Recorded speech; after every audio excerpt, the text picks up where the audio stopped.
Sinepju graudiņš, vārds katrai dienai. Tavi sapņi mostas, šodienas rakstu vieta.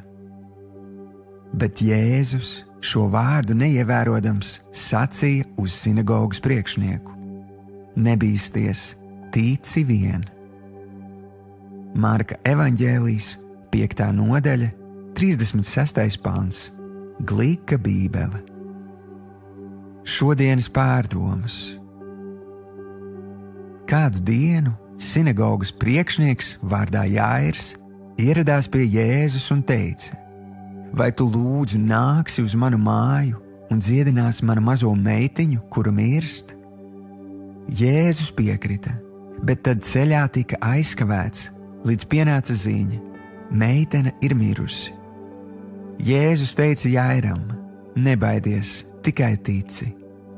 Kad Jēzus ieradās, visi bija apbēdināti un raudāja.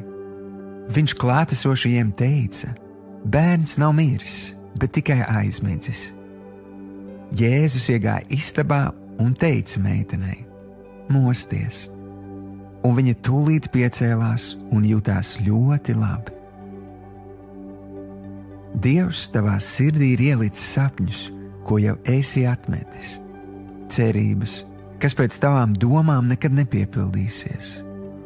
Labā ziņa ir tā, ka Dieva acīs tie nav miruši, tie ir tikai aizmiguši.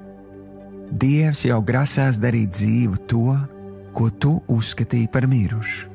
Viņš vēlas pamodināt un piepildīt tavus aizmigušos sapņus.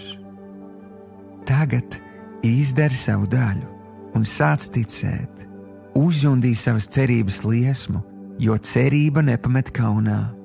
Tici, jo tavi sapņi mostas tieši tagad.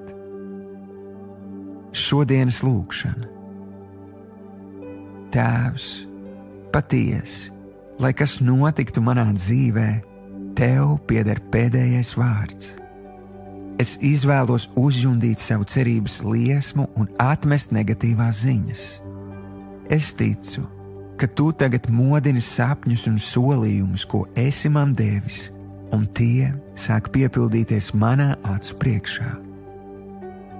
Patiesi, tu esi visvarens Dievs. Jēzus vārdā. Āmen.